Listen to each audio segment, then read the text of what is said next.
A crazy night in professional wrestling. AEW literally burns the house down in the main event with not only Cody going through a table and burning his back, but an incredible matchup tonight in Atlanta. Plus, we had the great go-home show for NXT 2.0 ahead of War Games this Sunday. We're going to review, we're going to talk, and we're going to predict everything that's going on this week in pro wrestling. Here we go. It's the debrief. Watch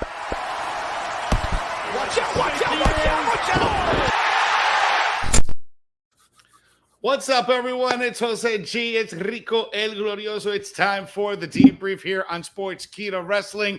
Welcome to the show. We got lots to talk about. War Games is this Sunday. We're going to be talking about the great go-home show on Tuesday night for War Games. We had two incredible ladder matches, a lot of great stuff on Tuesday night. But tonight, AEW Dynamite. I thought for a moment, I'm like, man, NXT took this week's show. No, AEW Dynamite gave you a hell of a banger of a matchup at the end there in that Atlanta street fight between Cody and Andrade El Idolo. Man, we're going to jump into all of that. Before we get started, make sure you guys subscribe, like, share, and subscribe here on our Sportskeeda Wrestling channel. We are over 23,000 right now on our subscription. So make sure you go over there, like, share, smash that notification bell on the subscribe button there. So that way you never miss whenever we drop brand new content. We got a brand new show that's going to be dropping tomorrow night. That is called the DDP Show, the Bro Show with Vince Russo and Dr. Chris Featherstone. That's going to be tomorrow night on our Instagram. And also, we had the huge announcement earlier today on the top story. The one and only legendary wrestling journalist himself, Bill Apter, has joined the Sportskeeda family. He will be joining me on the show from time to time, and he's going to be having a weekly show here on the show on Sportskeeda. So the only way you can keep up with all of it, you have to set your notifications to see first, so that way you never miss whenever we drop brand new stuff. Rico, what's up, broski? How you been, man? Been good, man. I hope you had a happy Thanksgiving. I hope everybody else watching here had a happy Thanksgiving as well. And now it's time for the nitty-gritty. Now we got NXT War Games coming up this weekend. We're on the road also to Winter is coming. And we know how great AEW does with these specialized events. In 2 weeks, we're going to have Winter is coming, which is we're going to have Bryan Danielson against Hangman Adam Page for that AEW World Championship. I'm excited for it, Jose. How have you been? I've been doing great, man. You know how it is here at SK Wrestling. The wrestling world and news never stop. It's a 24-hour cycle, and tonight is no different. We had an amazing AEW Dynamite, man. I thought the show was really good from top to bottom. If I had to really nitpick at tonight's show, it might have been more towards the middle, maybe that CM Punk Lee Moriarty matchup. It was afterwards, which is a little bit more entertaining, which we had another war of words between MJF and CM Punk. But overall, man, the entire show was good from top to bottom. We had an opening matchup where Adam Hangman Page, the current AEW champion, was actually on commentary for Jim Ross, but it was only in the opening matchup because, as we know, we had a matchup with the American Dragon, Bryan Danielson, going up against Allen 5 Angels of the Dark Order. And just like Bryan Danielson had mentioned, he stomped his head in, his teeth in. He probably messed up his meniscus, his MCL. So he said that after the match was over, said that everyone in the Dark Order, including Adam Page, is all beneath him, trying to get that extra heel heat that he's so good at. I thought this was great, bro. I thought this was a great thing. Also, Tony Khan had mentioned early in the night that they cannot touch each other. And if they did touch each other, that Adam Page would be suspended. So no touching. Bryan Danielson taunted him, trash talked him, and as he was walking up, got in his face. So yeah, I think that exchange was good, building that anticipation to now that we know that the matchup is going to go down at Winter is coming in 2 weeks on AEW Dynamite. The last time we had a Winter is coming special last year is when Jon Moxley and Kenny Omega had that incredible matchup where we had that controversial ending which saw the coronation of Kenny Omega and his impressive reign as AEW champion.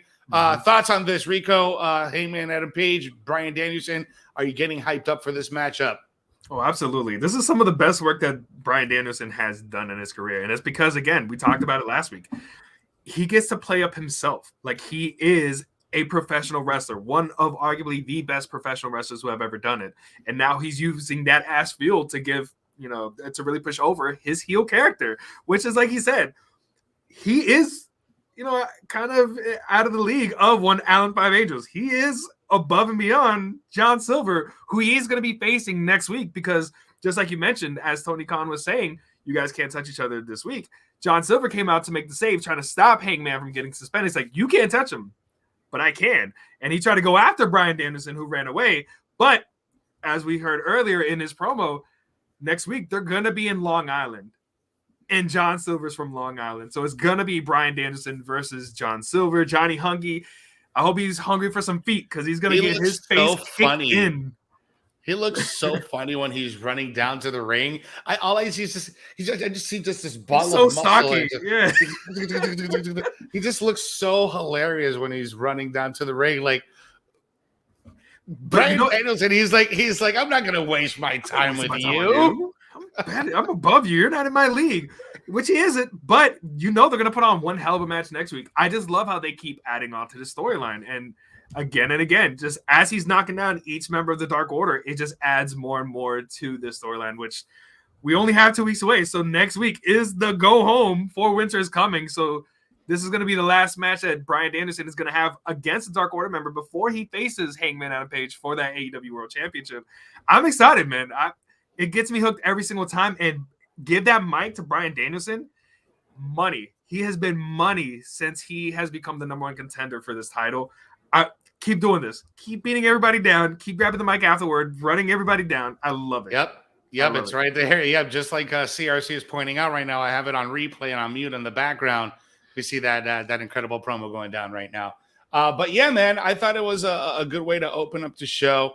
Guys, if you're just joining us, and especially if you're joining us for the very first time, sound off in the comments. Let us know where you're watching us from. I always see the loyals here, like Christopher Ryan Cooper, Philip Chavin, Justin Lewis Fleming, Stephen Chambers, all you guys, the usuals. Thank you for showing up and watching and supporting us and showing us the love every single Wednesday night. But let's move along here on the AEW Dynamite. CM Punk had a matchup with Lee Moriarty. CM Punk got the win. Good matchup. Lee Moriarty channeled his little inner CM Punk. But it was MJF was also on commentary with that amazing looking Hanukkah suit, which if I was Jewish, I would totally get one.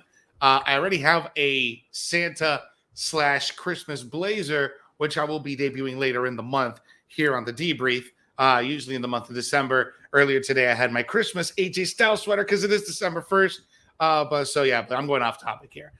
So we had a great another verbal showdown between MJF and CM Punk. This time, he's insinuating that he's trying to get into like Britt Baker's pants. What is this all about? Then instead of calling him CM Punk, he calls in one man pump or something like that. I was like, okay, for PG Punk all throughout commentary, and then it's like Punk. One pump Punk. I'm like, okay, there needs to be a point. Like, we can't have these amazing showdowns week after week, because then you're going to burn it out, and what are we going to expect? So I think that we're trying to recreate a little bit of that magic that we got last week into this week. And for me, it kind of fell flat on its face, right? You're trying a little too hard to repeat it, like you said. Yeah, it was. Yes. Let it breathe. Like, we had the great face-off last week. You don't need to have that confrontation again until they go home to their match. So the week before they have their match, yes, let them go, blow for blow again. But right now, you don't need to do it every single week. We get the point. Like, we get it. MJF is going to keep running down Punk. He's going to barely get through his matches.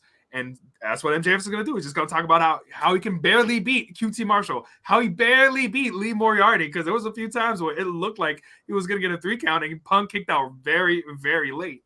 So we're going to get this on repeat if they keep doing it. you don't need to.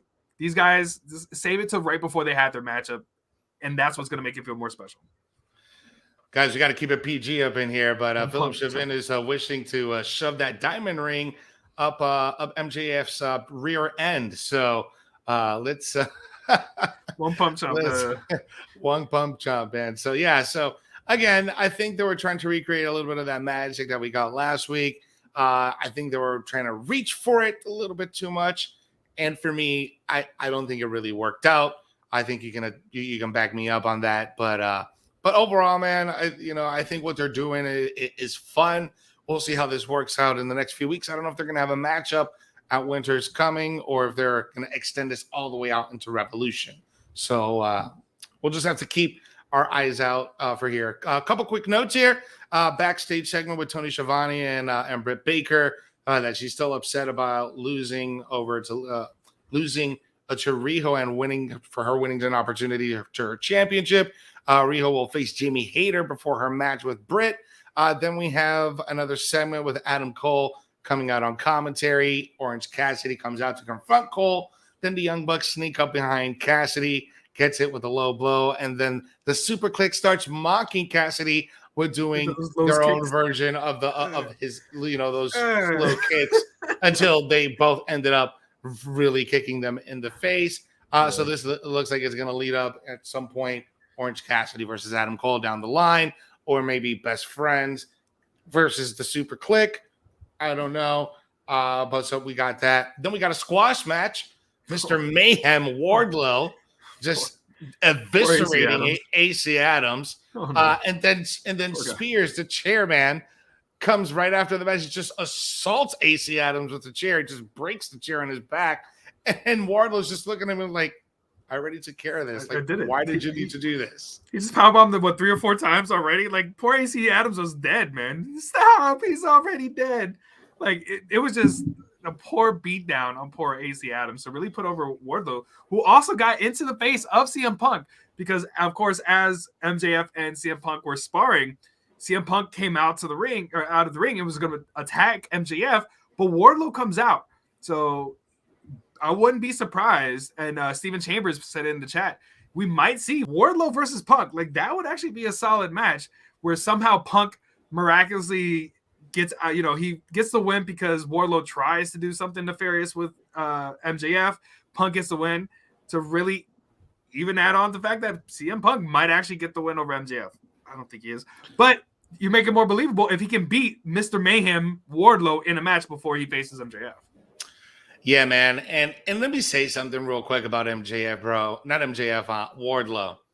That guy needs to go solo, man. Yeah, that guy's got star power written all over him. Mm. Tonight's squash match was just a good testament. Like, we've seen him go up against like Jake Hager, but Jake Hager is a lot more seasoned than Wardlow. And but I think that Wardlow's starting to come into his own. And tonight that really kind of came across, and he needs to ditch MJF. He needs to turn on MJF at some point later down, hopefully first half of next year, they have some type of falling out where they have a one-on-one and have Wardlow get his moment. But he's an absolute beast. He's got that Brock potential for AEW to kind of be that guy over there in AEW. What do you think? Imagine if he's the one that ultimately, like, MJF is going to be AEW champion. Imagine if he's the one that takes the belt off of MJF. Like, something like that, I think would be a great platform for Wardlow. Just like you said, because he has all the potential. He has a look. He has the power. He's coming along inside the ring. Like, he's getting better in every single match that he's been in, especially with, these tag matches where, you have faction versus faction, whether it's, the Pinnacle versus Inner Circle or somebody else. Like, he's really coming into his own. So I would like to see him go on his own, kind of like Braun Strowman-ish too, where he came out really green at first, but like he developed into a really good wrestler, and then he became a monster star. Like, I can see that happening for Wardlow. And I think he has a little bit more charisma, and he could be even better on the mic. They never give him the mic. It's always MJF. Yeah. But he has that potential. So, yeah, I could definitely see that happening, sooner rather than later, because he should. He needs to step out of the shadow so he can thrive on his own. Yeah, we also had a backstage segment here with Death Triangle. Ray Phoenix unable to travel. He's also injured, so it looks like it's going to be a tag match. Penta and Pac going up against FTR this Friday on Rampage. Then we had a really fun tag team match between two undefeated teams, Gun Club with Austin Gunn and Billy Gunn going up against Darby Allin and Sting. This was, I think it was a fun matchup. Billy Gunn, Austin Gunn, and Darby did most of the work in this matchup, but Sting did have his moments to shine. He dropped the Scorpion Death Drop. He dropped the Death Lock. He did the splash. He did a couple things, bring the hits. You don't need to do much. He got a pop from the crowd that he still got it. Look okay, but again, all the other guys carried the match. And let's not miss the fact for a moment. Billy Gunn, dude, looking just as jacked and just as shredded as he did 20 years ago in 2001. Think about that for a moment, okay? That Billy Gunn can go out there completely shredded and jacked, and then Stinger's out there probably in a singlet, but has to cover it with a t-shirt because he can't pull. And Billy Gunn's only, 4 years younger than Sting? Guys, Sting is 62 years old. And yes, he still got it. The crowd was chanting for him. But as you and me were texting back and forth, like, Billy looks great, and he's 58. He's 4 years younger than Sting, and you see the complete difference in their physique and their ability in the ring. Bill, if you say Sting still got it, Billy never lost it because he still looks great, and he's doing a great job with his kids, Colton and Austin. So even though Colton, of course, was gonna, he knew he was gonna eat the pin regardless because he's out of all four guys in the ring, he's the one guy that doesn't have a big name to him. Which of course allows Darby and Sting to continue their undefeated streak. So technically, even though they kept talking about like Jurassic Express being up there as number one tag team, I think technically Darby Allin and Sting deserves to be number one in the tag team division. Possibly getting a shot at Lucha Brothers. I kind of don't want to see that match because it's too much for the Stinger. It's too much. Yeah. He cannot keep up with Rey Fenix. Like Penta will be able to do well one-on-one with Sting. Dude, Penta's too quick. Exactly. Like, how's Penta going to be able to execute his driver on? He's not going to do any of those moves on Sting. You know that. It's going to be Penta on Darby. Sting in half too. Everything's going to be on Darby. I don't know, man. We'll see. We'll see what happens down the line. They are still undefeated, getting the first win over the Gun Club in their tenure here. Congratulations to, I think Colton was his 1 year anniversary as an in-ring competitor in wrestling with his dad in AEW, but he finally got his first loss here tonight. But the whole family looks great, man. I love the fact that they've turned heel. I want to see more with it. It's just you're not going to beat Darby or Sting anytime soon, but it's a great showing by all three of the Gun guys. Yeah, I completely agree, and I'm just so impressed with Billy, dude, because just being able to look that amazing and to compete at that high of an elite level, man, it's really, really eye-opening on what the guy can go. The guy can still go. Like you said, he never lost it.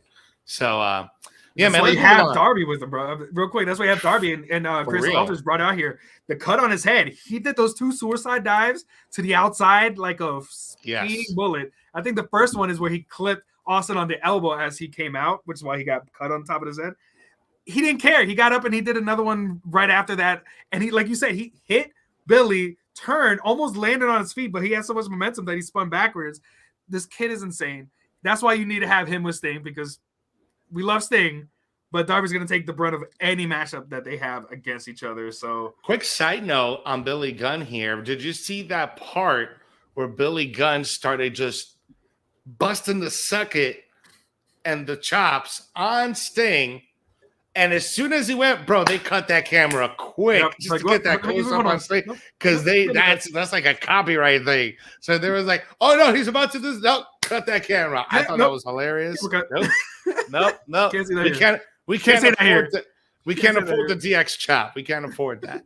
All right. Alex Marvez had a backstage interview with Chris Jericho. Then he ended up getting attacked by 2.0. Initially, he was explaining his actions on why he came to Eddie Kingston's aid, and explained that it's not because he likes Eddie Kingston, it's because he has a common enemy with 2.0. And then he gets attacked from them from behind. Moving along, we also had a segment in the stage where Leo Rush confronts Team Taz after last week Dante Martin turning on Leo and ended up signing with Team Taz. And he says that he's going to have a chance at the Dynamite Diamond Battle Royal next week.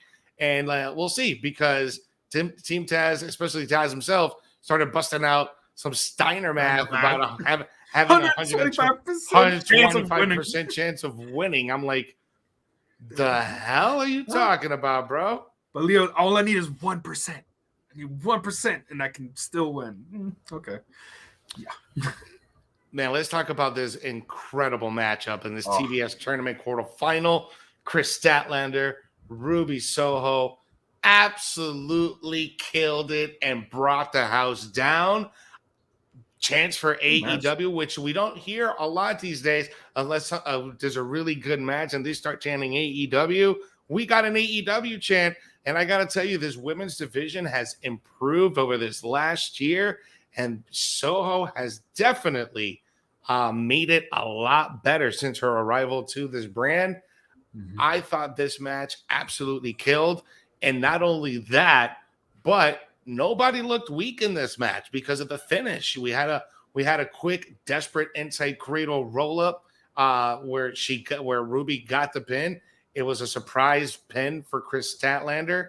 So this probably is not going to be over somewhere down the line. Disappointing loss for Chris. Surprising win for Ruby. But now Ruby has to face Nyla Rose next week. Yeah. And then, of course, it looks like we might even get a tag team match coming up soon, because as Chris Statlander was heading up the ramp after the loss, Vicky Guerrero comes out to confront her. And I'm like, what's happening? But of course, in ring, as Ruby is celebrating, Nyla Rose attacks her from behind. And as Chris tries to go back to save Ruby, Nyla runs away. So I wouldn't be surprised if we eventually get a tag team match at some point. Or even if we get like a women's tag team division, like Ruby Soho and Chris Statlander would make a great tag team. And they showed like really good chemistry in the ring tonight. And you're right. It's kind of hard to pick one because you kind of want to see both of them win. Like even Steven Chambers was, Ricky Castillo was hoping that Statlander would win. And you thought she could have.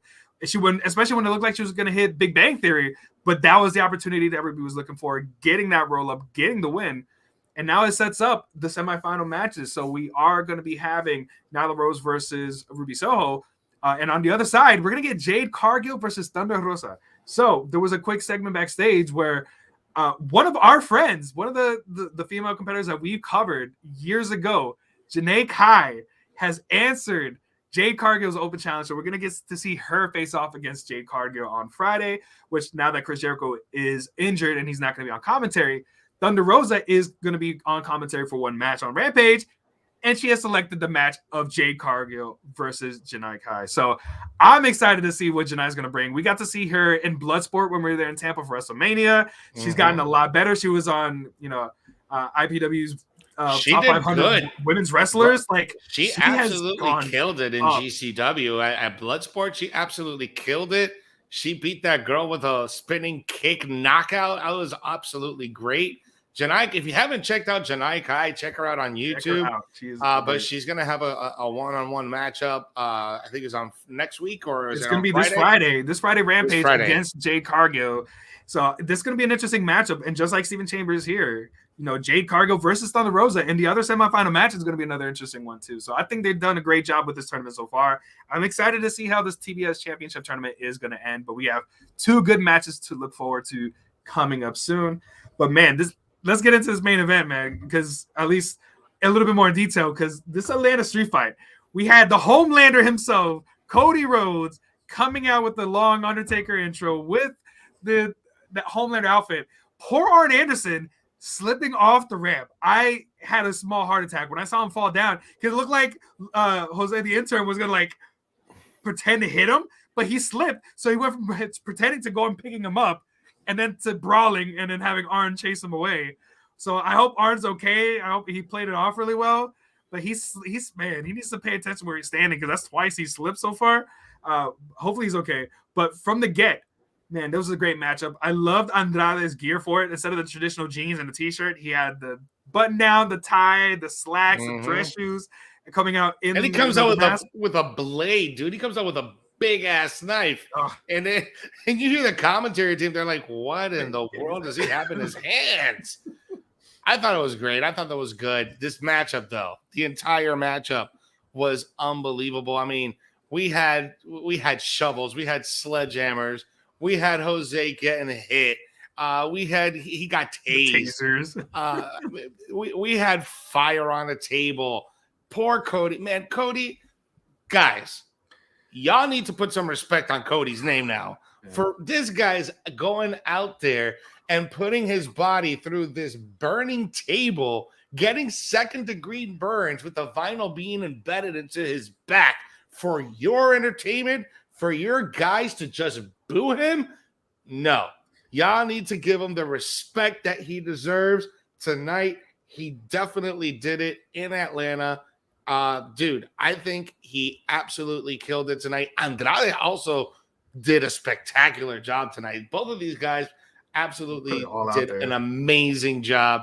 But man, Cody with the assistance there from the good old wifey, with Brandy lighting up that table on fire. I'm like here getting ready for the show, and I'm seeing her drench the tabletop in lighter fluid. Like, oh, no. And I'm like, no. We're not doing this right now. I'm like, no. Like he doesn't have a shirt on. Like he's gonna do this without a shirt. They make Foley, bro. Andrade has a shirt on. Everybody has a shirt on.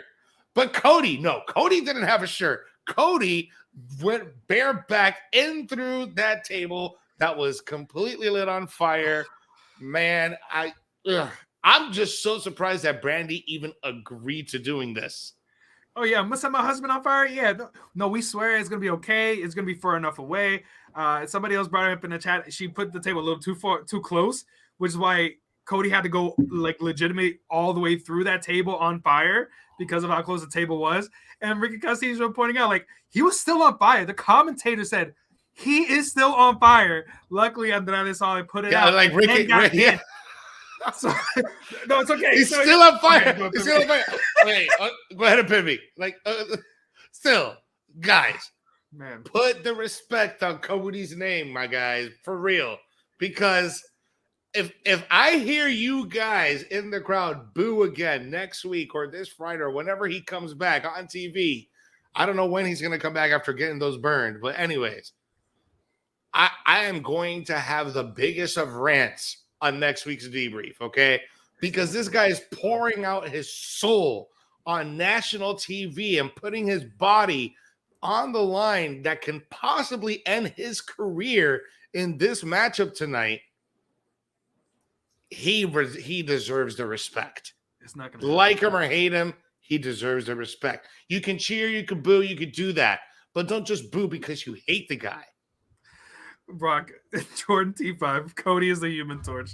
Hey, he's putting his application for the MCU for the Fantastic Four.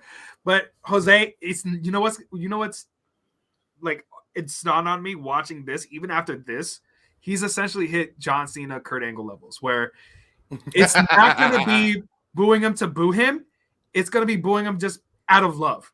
Like with the John Cena sucks or the you suck during the entrance music, it's going to be the same thing. People respect him because we know what he's doing. He's still putting his body on the line. He's still, even though he doesn't have as much creative control now with TK, like he's still an EVP, but he is still putting all his body out there to entertain us as the fans. So even though this character, he's kind of diving more into this Homelander gimmick than as we talked about. He's basically, he's slowly getting more absorbed into it and taking on that role. People are going to boo him because it's going to be the cool thing to do, and that's the norm, as opposed to You know what, though? But this is also a good opportunity for him to embrace that Homelander character, because if the crowd continues to boo him, right, he can come back out and give it into the face. He's like, I burned my flesh and blood for you guys. I put my body through this for you guys, for your entertainment. And this is how you treat me. He has a good angle to go with this. So either way he works it, I think this is going to work for Cody. But again, a great way to close out a show. So tonight's Dynamite, in my opinion, from a scale from 1 to 10, I'm going to give it a 9. I think 9 is fair. I think it was a good show, even though there was no like major titles or anything like that. You don't need to have major title matches to have a good show. You had a great main event. You had a great opening. Every match was very solid. That women's tournament match was really, really solid. So overall, it was just a fun show. AEW Dynamite gets a 9. Yeah, I was going to give it an 8.5, mostly because it didn't have Miro. It only had a little segment of Sammy Guevara accepting Tony Nese's challenge for that TNT championship. So we're going to see Tony Nese's, next official match in AEW against Sammy Guevara for that TNT title. It's going to be a good match because those are two really talented guys. But yeah, just the ending match, the ending spot, I'm gonna give it a solid 9 because I enjoyed everything, and just that's how you start. That's how you book in the show. A great opening match, a great ending match that we will continue to talk about. So it bumped it up for me being trying to be a little bit more strict and trying to be a little bit more analytical on AEW. They won me over on that one. That table spot won me over. It's a 9. I agree. And everybody's kind of around the same line, 9, 9.5, 9.5. High rating show. I think it was pretty good. Yeah, man, I thought it was a fun show. It was really just a fun show from top to bottom. Now with one fun show out of the way, let's talk about last night's NXT, because last night's NXT was really good for a go-home show. I mean, we had 2 ladder matches. All right. We had a continuous to build up for some of these storylines, for example, with Cameron Grimes and Duke Hudson. And then we had some more backstage segments. But overall, man, the show was good. However, these ladder matches, dude, we had for the women's, we have Kaylee Ray going up against Dakota Kai to earn the advantage for her team at War Games. Kylie Ray, I should say, and Dakota Kai absolutely tore the house down for this opening match, with Kaylee Ray being able to get the advantage for her team at War Games. What a way to open up a show, dude, with a ladder match. Yeah. So you open up the show with a ladder match and you close the show with another ladder match as Team Black and Gold, the representative from there, Mr. Johnny Gargano, goes up, representative from 2.0, Mr. Braun Breaker himself, in another fantastic ladder match. Dude, there was moments there I thought John was going to get it. There was moments there that I thought Breaker was going to, but it was ultimately Braun Breaker getting his win from getting his press from the top of the ladder all the way down to the mat, was able to get the contract, and now his team 2.0 has the advantage heading into War Games. What did you think, bro?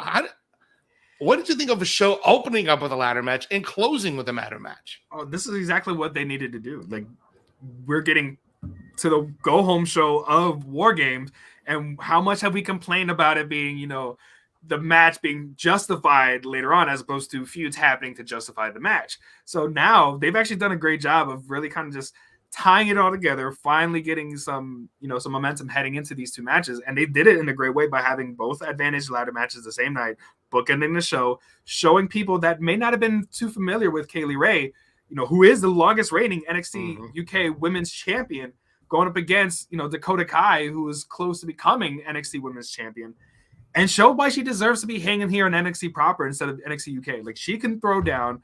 She did a great job against Dakota Kai, especially like the spot at the beginning where, they started out, everyone's brawling, and the girls get into the ring, and the bell sounds, and then she knocks Dakota Kai out. And the first thing she does, she takes off her jacket and does a freaking jump off the top of the turnbuckle to the outside to Dakota Kai, landing it nicely. Like, these I girls just like how that. I just loved how the entire show started, because they both walk and they meet right in the entrance, and it's just a melee to start off the entire show.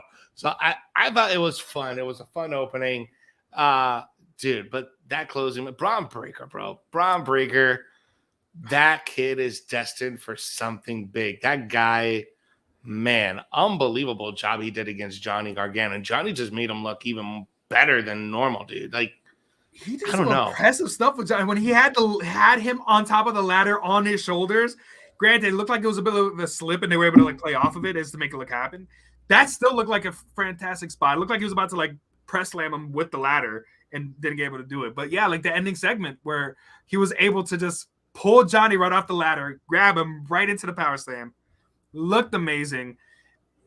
Even the promo segment they had before that match, where you even had Johnny Gargano calling him the big bad booty nephew. So again, all the and he laughed it. He had to laugh at that in reference to his uncle and Scott Steiner, and he even did the Frankensteiner. Of course, Beth Phoenix blew up. She marked out over that spot by hitting the Frankensteiner on top of Johnny Gargano. They are building him to be that next guy, and he's doing really well. He stumbles a little bit on the mic. He did in the first promo when 2.0 was on the in the ring, and they all had their one, like 4-bar. Like it was like the double XL freestyle where like everybody had to spit like 4 bars before they handed over to the next person, which is essentially what we got from NXT 2.0, starting from Trick Williams and Carmelo, and then working their way down. And then poor Tony D'Angelo, he had to wrap up the whole thing. And he's like the one kind of guy that's like an odd man out trying to call out Pete Dunne. Yeah. So he kind of stumbled a little bit during that promo, but other than that, in that ring, Braun Breaker is special, man. And he's probably going to be that next champion, because even his segment was about calling out Tommaso Ciampa. It's like, even after War Games, I'm going right back after you and I'm taking that title from you. So expect him to get that title much sooner rather than later. Ryan Coots are watching us on Facebook. Hopefully WWE doesn't mess up Breaker like they have for other guys. And it should be noted that that the NXT 2.0 is now under a new direction with Vince McMahon and Bruce Pritchard handling kind of the backstage stuff and running 2.0 now. So it's a toned down version of what Raw and SmackDown is. So I think they're going to have a better idea on what to expect going forward into the main roster, especially now that they're looking more for younger talent within their 20s, not necessarily someone that's been involved in wrestling in the indie scene in the past. They're looking more for athletic backgrounds, military backgrounds, things like that. So I think that's what they're trying to just really build up and churn out their own crop and version of what a superstar should be, instead of using all this indie talent. You know what I'm saying? Yeah, and they're doing a great job of it. Like one of the athletic guys you're talking about actually debuted this evening on NXT, even though he's had a couple of matches on 205 Live. Edris Enofe. Like he has a military background. He looked pretty good, even though he did get beat down by Solo Sikoa. They're building up Solos really well. They're building up Zion Quinn very well, who got to basically go. He kind of faced off against Elektra, and Santos Escobar kind of got involved in the tag team match, basically evening the odds for Kyle O'Reilly and Von Wagner. But they're doing a great job of really establishing these talents. At first, we were like, all right, every single week, it was like 6-7 people being introduced. And now they kind of slowed it down. They're still introducing new talent like Edris, but they're really starting to develop these other guys that they have, like a Zion, like a Solo. They're kind of doing it with Tony. Grayson Waller. Grayson Waller now is a heel who turned fully heel after all this stuff. Exactly. And Joe Gacy, who has an all-inclusive invitational, which makes me wonder now that he's going to have this matchup with Roderick Strong, because, Roderick Strong agreed to no weight limit for the Cruiserweight Championship, because apparently the Cruiserweight Championship in itself is divisive in its nature because of the weight exclusivity in the division. However, Roderick Strong agreed to defend that title against Joe Gacy. This is interesting, because if Joe Gacy becomes the Cruiserweight Champion and changes the championship, and this is something I totally believe that could happen, especially 2.0, is the all-inclusive championship. The all-inclusive championship. And I think they're going to do it. I think they're going to do an all-inclusive championship where he can wrestle women, he can wrestle guys, it's all-inclusive. He can wrestle 500-pounders, he can wrestle 100-pounders. I think what I predicted next week is going to happen, man. I think Joe Gacy's going to win the title, and I think he's going to lose it to Ivy now. I'm starting to fully believe that if they go this whole inclusive route, because we saw a bit of it in this segment, which we can talk about now, where he basically brought these 3 people into the ring who all had an opportunity to go against Joe Gacy, and he's equal opportunity to everyone. So he beats the first guy down really quickly. and then he's about to go one-on-one with this female, and then out comes Diamond Mine, and then of course everything falls apart after that. And then as Diamond Mine is about to attack Joe Gacy, Gunnar Harlan once again makes the save for Joe Gacy. So I think because of Gunnar, he's gonna win that title, and is going to become the all-inclusive title. Because we talked about it last week. They're not doing anything with the cruiserweight. There's no cruiserweight division anymore. 205 Live doesn't mean anything. Nobody cares about the cruiserweight division. It's a more interesting storytelling device if you turn it into an all-inclusive title, where this becomes NXT's 24/7 title. I think this works purely from an entertainment standpoint, because Gacy is hella entertaining as a heel. What he's doing right now, I'm trying to be that pushy, inclusive, woke millennial. I think it works great because it really taps into what's going on right now, with everyone in the world being extra woke about this or extra woke about that. You hear it countless times in the news. You see it in your Facebook, you see it in your Twitter, you see it on your Instagram on how this is. And I think this really just taps in to that culture, right? To that demographic. And let's see where it goes. I find it very interesting that they might pull the trigger on this and make the Cruiserweight Championship into again, this is pure speculation. This is just me and Rico himself to be like, I don't know. I think this is kind of like where they're going. They're trying to build up these new stars. Roderick is a little bit still from the black and gold era. I think this is a great opportunity to make this happen. Yeah, it's different. Like, they've never had an all-inclusive title. Like, yes, we've had China become IC champ before, but it was based on certain loopholes. But then you make a title where literally anybody should be able to have a shot at it, whether it's female, male, no matter the weight size. It makes for interesting storytelling device. And if anybody's going to do it, now's the time to do it. And NXT 2.0 is the place to do it. So don't be surprised if this happens, guys. Don't be surprised. Ray-Jean Kinzer watching us on Facebook saying, I don't know why, but I get a Bray Wyatt vibe from Joe Gacy. I agree. I completely agree. He calm demeanor and the way he talks. And he kind of gives me that vibe too. Absolutely, man. We had this little face-off between Cameron Grimes and Andre Chase, with Grimes getting the win. After the match, we had a little verbal showdown between Duke Hudson and Grimes. Hudson was showing some doctored photos of Grimes and different types of hairstyles, ending up with the bald look. That's the goal that he's going for. Grimes then responded, "Is I got War Games. I'm going to shave your head bald like a baby's when you were born." So this is leading up to that. Quick prediction: Hudson, Grimes. Are you at all committed to the storyline? Because it started off good, and then right now, just kind of like, I don't know. I think it's a Duke Hudson. I think it's a Duke Hudson problem. It's not a Cameron Grimes problem. It's a Duke Hudson problem because Duke Hudson is not convincing on the mic. Whereas Cameron Grimes, he's got the crowd support and he's already good on the mic. I think it's a Duke Hudson problem. It took me out of it, man. This promo, the slideshow he did, A, get a better graphic designer. 2, you could use TikTok filters that would do a lot better job of showing what he would look like with the haircuts. So this promo took me out of it. Like, Duke Hudson just doesn't convince me. His poker gimmick doesn't convince me. What he's saying on the mic I want him to lose now. I want him to be bald because maybe he'll get some sort of personality without hair. Because at this point, it's just sad. Cameron looks fine with the shorter hair. He doesn't need to go bald. Yeah. Just shave Duke Hudson's head off. And I'm sure Andre Chase is going to get involved somehow because that's, it's a teachable moment that's going to happen.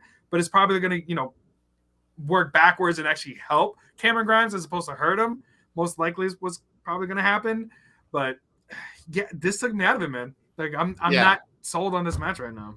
Because, like, on paper, you look at someone like Duke Hudson, he's got the look, he's got the size, he's got the ability, he can go in the ring, he's not bad in the ring, but when it comes to his personality, I almost feel like he's trying too much. Mm-hmm. And it doesn't come across like genuine.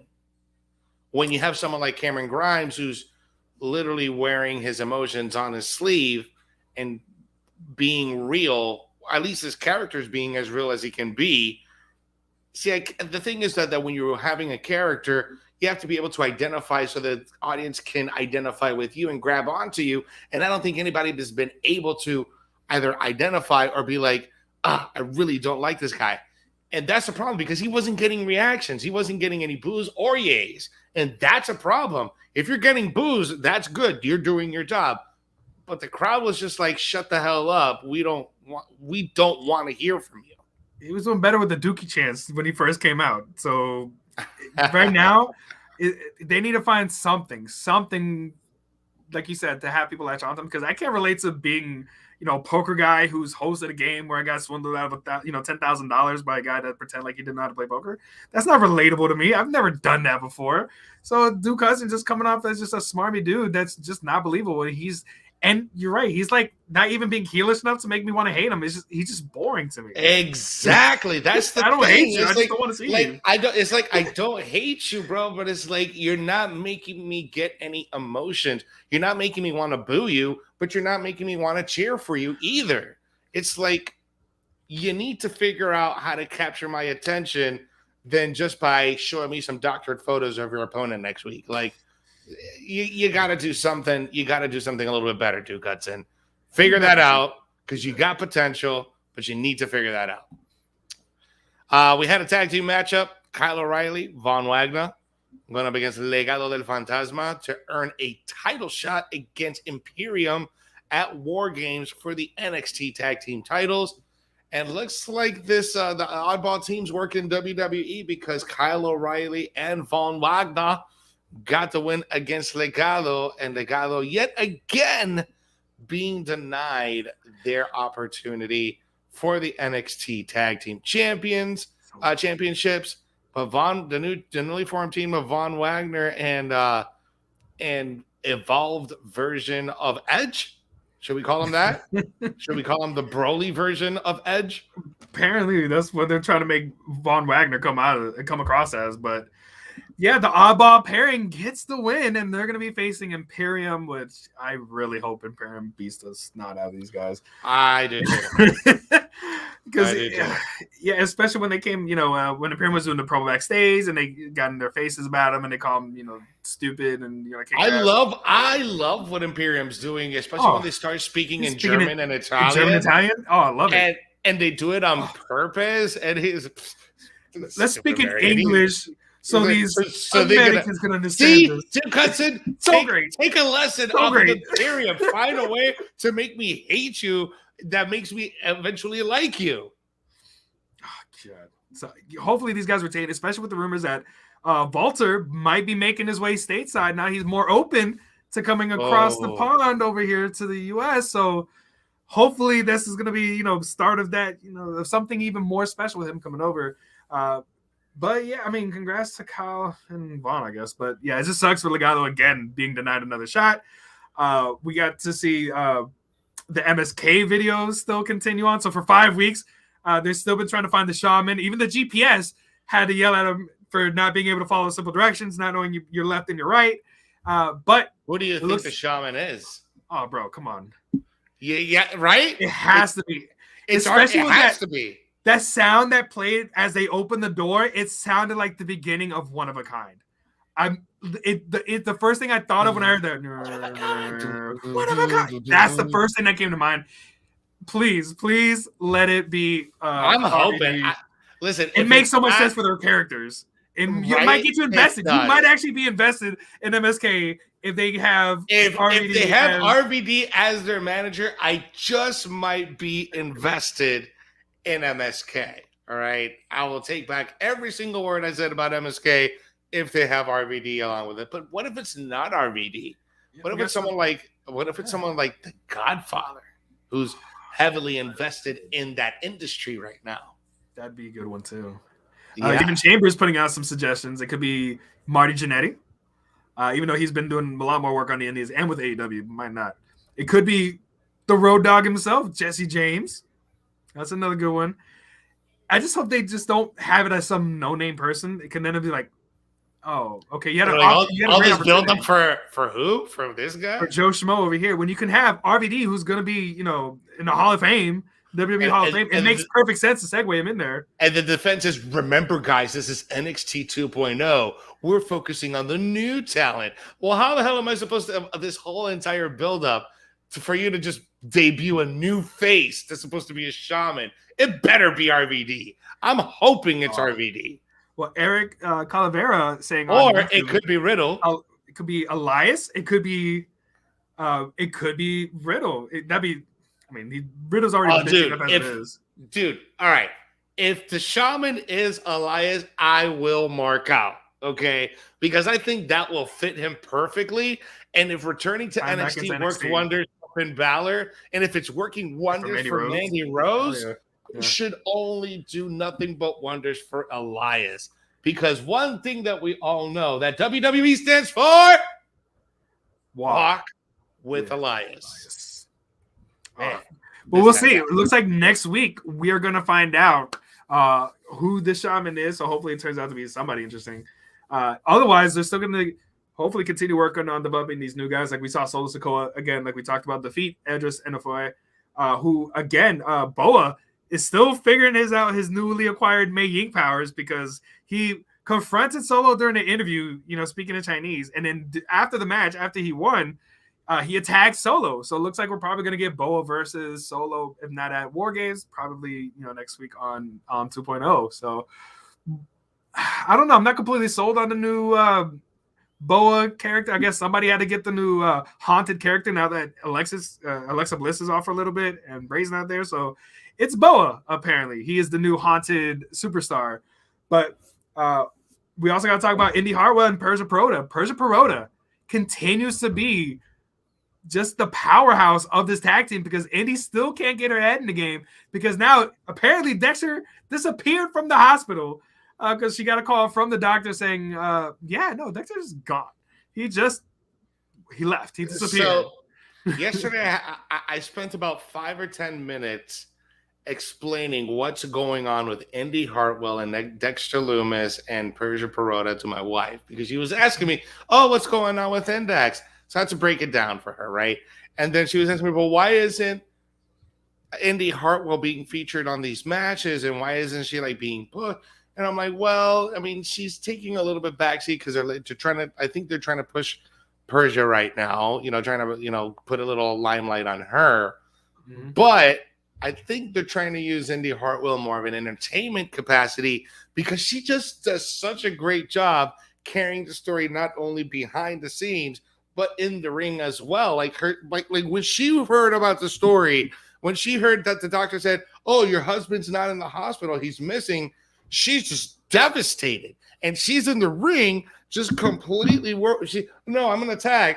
She's right there. She's just completely, when she gets tagged, and she's still completely, dude, Indy Hartwell telling a story that well is just too good. Yeah.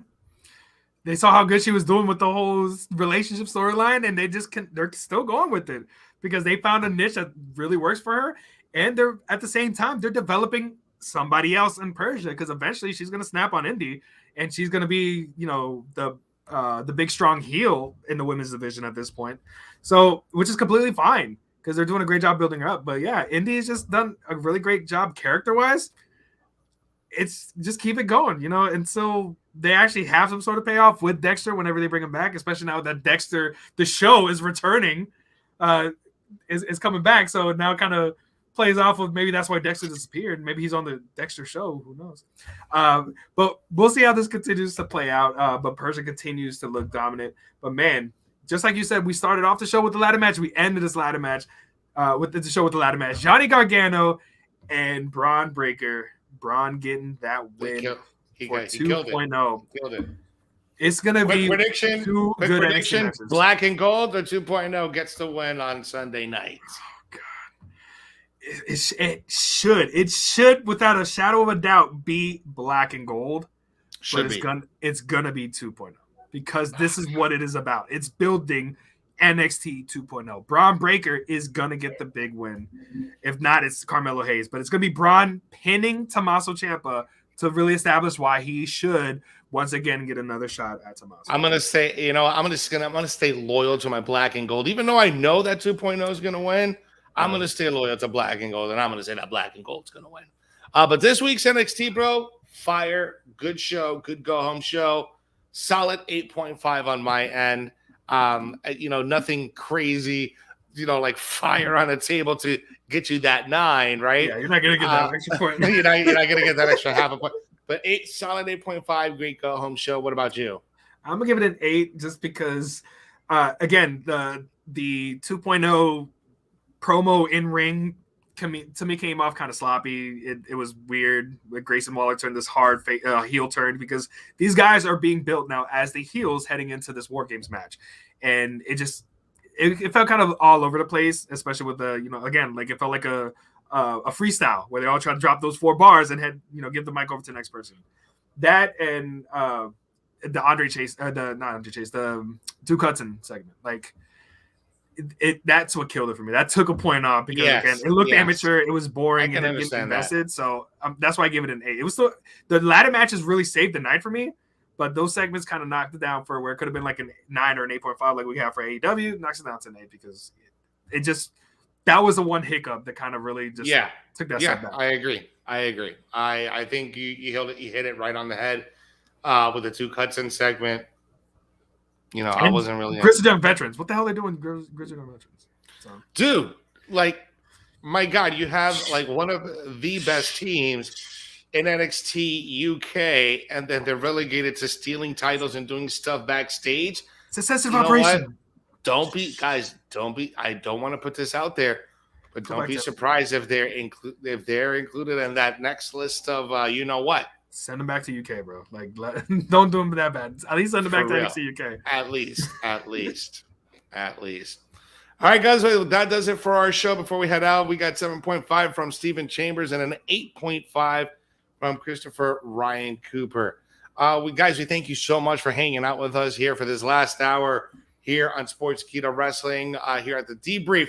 We'll be back next week with another exciting episode with not only the results of War Games, but everything that went down on NXT and AEW Dynamite. So it should be a fun Wednesday next week here on Sportskeeda Wrestling. You guys can follow us at Jose G Official on my Instagram and on Twitter. You can follow Rico El Glorioso as well. And you can also follow our show, Ricans of Wrestling, on YouTube, Twitch, and Facebook. We are live every Thursday night, 8 p.m. Eastern Standard Time, 5 p.m.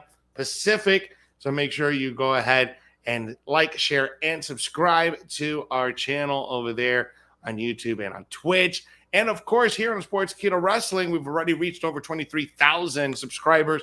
We're way on our way to 30,000. So thank you so much. Help us get there by sharing, and subscribing and smashing that notification bell so you never miss whenever we drop brand new content. We got brand new show with Diamond Dallas Page dropping tomorrow on Instagram at 10:30 Eastern Standard Time p.m. It's called The Bro Show. Vince Russo and Dr. Chris Featherstone are hosting the show with Diamond Dallas Page. They're going to be sharing stories and talking about the good old days and what things should be changed about the current product in pro wrestling. So check that out. That's tomorrow night at 10:30. And we also got Bill Apter, who has joined us in the Sportskeeda Wrestling family. Bill Apter, the legendary pro wrestling journalist, who will be joining us on the Top Story and producing his own show weekly. So we got a lot of stuff that's going to be dropping for you guys here during the holiday season. So, guys, we'll be on tomorrow night on Ricans of Wrestling, 8 p.m. So we're going to be talking War Games and giving our predictions live tomorrow. So thank you so much for joining us. For Rico El Glorioso, I'm Jose G, and we'll see you guys next week here on the Debrief. And remember, when you're watching wrestling, you got to do the one most important thing, which is what, Rico? Enjoy it. Enjoy wrestling.